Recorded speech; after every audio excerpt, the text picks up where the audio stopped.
Hi guys, AI is too dangerous அப்படின்னு world level ட்ரில்லியனரான Elon மஸ்கே சொன்னாரு. அண்ட் அவர் சொன்ன மாதிரி ஏஐ உண்மையிலே டேஞ்சரஸான ஒரு விஷயம் தான். இப்போ நிறைய பேர் ஏஐ நாலேஜுக்காண்டி யூஸ் பண்றதை தவிர்த்து எல்லாருமே இப்போ ஃபன்னுக்காண்டி யூஸ் பண்ண ஆரம்பிச்சிட்டாங்க. ஃபார் எக்ஸாம்பிள், அதுக்கிட்ட போய் ஏதாவது பேசி கலாய்க்கிறது, இல்லை ஹாய் சொல்றது, குட் பை, தேங்க்யூ, இந்த மாதிரியான விஷயங்களுக்குலாம் ஏஐ யூஸ் பண்ண ஆரம்பிச்சிட்டாங்க. இன்னும் சில பேர் அது ஒரு ஃப்ரெண்டாவே பார்த்து பழக ஆரம்பிச்சிட்டாங்க. ஸோ அதில் ஒன் ஆஃப் த நீங்க இருந்தீங்கன்னா நான் இப்போ சொல்றதை தெளிவாக கவனிங்க. நீங்க இந்த மாதிரி ஏஐ யூஸ் பண்ணிட்டு இருக்க போது உங்களுக்கு திடீர்னு ஒரு நியூஸ் வருது, இந்த மாதிரி ஏஐ ஒவ்வொரு வாட்டி நம்ம யூஸ் பண்றதுனால ஏதோ ஒரு இடத்துல உள்ள தண்ணி, ஃப்ரெஷ் வாட்டர் வந்து ட்ரெயின் ஆகுது, ஏஐயால கன்சியூம் பண்ணப்படுது அப்படின்னு நீங்க கேள்விப்பட்டீங்கன்னா அந்த விஷயத்தை திருப்பி பண்ணுவீங்களா? எஸ், அது 100% உண்மைதான். இது இப்படி போயிட்டு இருந்துச்சுன்னா ஃபியூச்சர்ல எல்லாரும் ஃப்ரெஷ் வாட்டர் காண்டி எல்லா கண்ட்ரியும் மாத்தி அடிச்சுக்குவாங்க, இப்படிலாம் நிறைய பேர் ப்ரெடிக்ட் பண்றாங்க. ஸோ அதுவுமே உண்மையா இருக்கிறதுக்கு நிறைய % வாய்ப்பு இருக்கு. ஸோ ஃபியூச்சர்ல அந்த நிலைமை ஏற்படுமா அப்படின்றத இன்னைக்கு வீடியோ நம்ம பார்த்து தெரிஞ்சுக்கலாம். இது knowledge series 7th episode. And இன்னைக்கு நம்ம பார்க்க போறது தான் வாட்டர் வார் இன் 2030.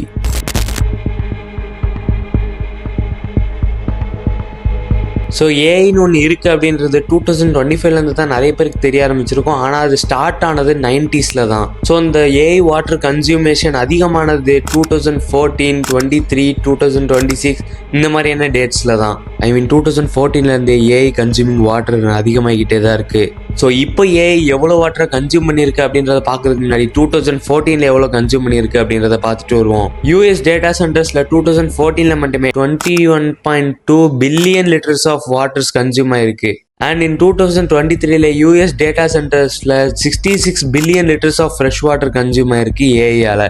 அண்ட் உங்க எல்லாருக்குமே மைக்ரோசாஃப்ட்னா என்னன்னு தெரியும்ல, நிறைய பேர் அதில் அக்கௌண்ட் கூட வச்சிருப்பீங்க, நானுமே வச்சிருக்கேன். அண்ட் அந்த மைக்ரோசாஃப்ட் டேட்டா சென்டர்ஸ்ல மட்டுமே 7 lakh of litres of fresh water consume ஆயிருக்கு ஏஐனால. ஸோ அப்பவே ஏஐ எவ்வளோ வாட்டரை கன்சியூம் பண்ணியிருக்குன்னா அப்போ இப்போ எவ்வளோ கன்சியூம் பண்ணியிருக்கோம் அப்படின்றத பார்க்கறதுக்கு முன்னாடி ஃபர்ஸ்ட் ஏஐ எப்படி வாட்டரை கன்சியூம் பண்ணுது அப்படின்றத பற்றி பார்ப்போம். இந்த கன்சியூமேஷன் ப்ராசஸை நம்ம 2 டைப்பாக பிரிச்சுக்கலாம். ஃபர்ஸ்ட் வந்து டைரக்ட் மெத்தட் அண்ட் இன்னொன்று இன்டைரக்ட் மெத்தட். டைரக்ட் மெத்தடில் எப்படி கூல் பண்ணுறாங்கன்னா, ஓப்பன் ஏஐ, சாட் ஜிபிடியாக இருக்கட்டும், கிளாடா இருக்கட்டும், ஜெமினியாக இருக்கட்டும், இந்த மாதிரி எல்லா ஏஐ டூல்ஸுக்குமே அதுக்கான சிப்ஸ் இருக்கும். நிறைய சிப் இருக்கும். மினி சிப்பை சொல்கிறேன். அது எல்லாமே மீன் தொட்டி மாதிரி ஒரு கண்ணாடி தொட்டி மாதிரி இருக்கும். அதில் வந்து அந்த சிப்பெல்லாம் போட்டு வச்சுருப்பாங்க. ஸோ அந்த சிப் எப்படி ஹீட் ஆகுதுன்னா, நம்ம ஒவ்வொரு வாட்டி ஏஐட்ட மெசேஜ் பண்ண போது ஹாய், தேங்க்யூ இந்த மாதிரிலாம் போட போதா இருக்கட்டும், அப்படி இல்லைன்னா ப்ராம்ப்ட் ஜென்ரேட் பண்ணுறதா இருக்கட்டும், இமேஜ் ஜென்ரேட் பண்ணுறதா இருக்கட்டும், இந்த மாதிரி நம்ம ஒவ்வொரு வாட்டி ஜென்ரேட் பண்ண போது அதுக்கிட்டேருந்து வர ஒவ்வொரு ரிப்ளையுமே அங்கே ஹீட் ஆக ஆரம்பிக்கும் சிப்பில்.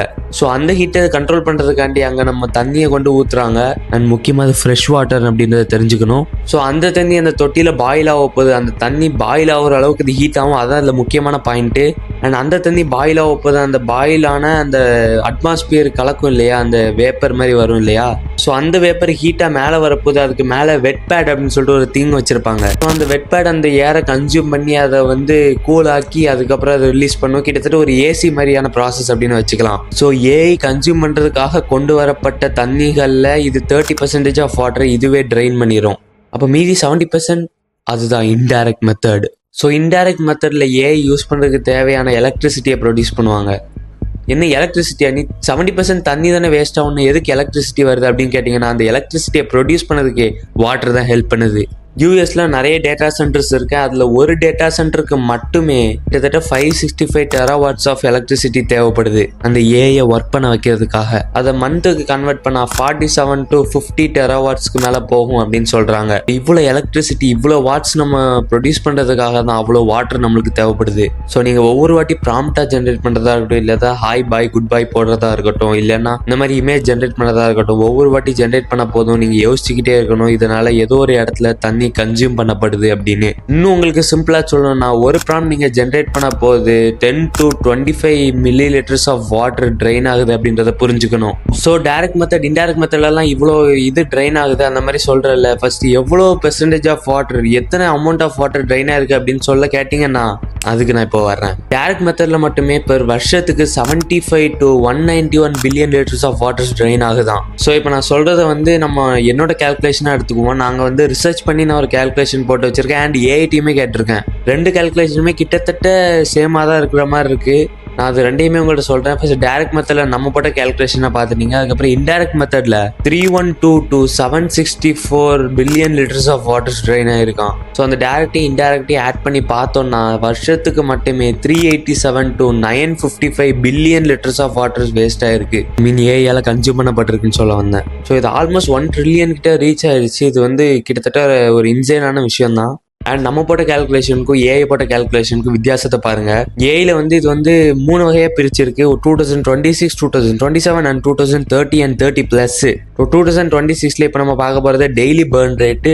டெய்லி எவ்வளோ பேர்ன் ஆகுது வாட்டர் அப்படின்றத பற்றி பார்ப்போம். டெய்லி பேர்ன் ரேட் வந்து 2.1 to 2.7 billion litres of water drain ஆகுதான்.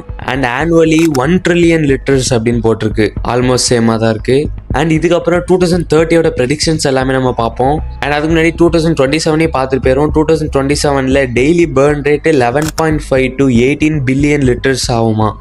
Daily AI consume பண்ணும். And annually 4.2 to 6.6 trillion litres of water consume பண்ணுமா. Oh so sad. அண்ட் 2030ல daily burn rate 25.4 billion litres and annually 9.3 trillion litres. இதை பற்றி தெரிஞ்சிருக்கும் water வார் வரதுக்கு வாய்ப்பு இருக்கா இல்லையா அப்படின்னு. ஸோ 2030ல உள்ள முக்கியமான ப்ரெடிக்ஷன் என்னன்னா, ஏஐ ஃபியூச்சரில் 1.3 பில்லியன் பீப்புள்ஸ்க்கு தேவையான வாட்டரை ஏஐ அதுவாகவே கன்சியூம் பண்ணிக்கும். ஏஐ ஒர்க் பண்ண வைக்கிறதுக்கு அவ்வளோ வாட்டர் தேவைப்படும் அப்படின்றது தான் அதுக்கு அர்த்தம். அதுக்கப்புறம் ஃபியூச்சரில் அக்ரிகல்ச்சருக்கு மட்டுமே 70% ஆஃப் வாட்டர், அதுக்கப்புறம் இண்டஸ்ட்ரியலுக்கெல்லாம் யூஸ் பண்ணுறதுக்கு 22%, அதுக்கப்புறம் டொமஸ்டிக் யூசேஜுக்கு 8% ஆஃப் வாட்டரை பிரிச்சிருவாங்க. ஸோ இங்கே எலக்ட்ரிசிட்டிக்குமே பஞ்சம் வந்துடும் போல இருக்கு. கிட்டத்தட்ட 945 டெராவாட் ஹவர்ஸ் 2030ல. ஸோ இதுவுமே கிட்டத்தட்ட கொஞ்சம் மோசமான விஷயம் தான். அண்ட் இன்னும் முக்கியமான விஷயம் என்னன்னா, எலக்ட்ரிசிட்டியோட நீடுமே ரொம்ப அதிகமாயிருமா, டபுள் டைம்ஸ் டிமாண்ட் அதிகமாகுமா. அண்ட் ஃப்ரெஷ் வாட்டரோட டிமாண்டுமே 40% இன்க்ரீஸ் ஆகும் அப்படின்னு சொல்றாங்க. சிம்பிளாக சொல்லணும்னா, இப்போ கரண்டாக 2026ல இப்போ இருக்கிற ஃப்ரெஷ் வாட்டரோட சப்ளை டிமாண்டும் ஃபியூச்சர் 2030ல உள்ள சப்ளை டிமாண்டும் கிட்டத்தட்ட 1000 டைம்ஸ் அதிகம் அப்படின்னு சொல்கிறாங்க. ஸோ நீங்கள் என்ன நினைக்கிறீங்க? அந்த ஏஐயால் திருப்பி வாட்டர் வார் ஸ்டார்ட் ஆகுமா? தண்ணிக்காக எல்லா நாடுகளும் அடிக்க ஆரம்பிப்பாங்களா? இல்லைன்னா இதை கண்ட்ரோல் பண்ணிடுவாங்களா? இல்லை இது எப்படிலாம் கண்ட்ரோல் பண்ணலாம் அப்படின்னு சொல்லிட்டு உங்களுக்கு ஏதாவது ஐடியா இருந்துச்சுன்னா மறக்காமல் கமெண்ட்டில் சொல்லுங்கள். உங்களை அடுத்த வீடியோவில் சந்திக்கிற வரைக்கும் பாய்.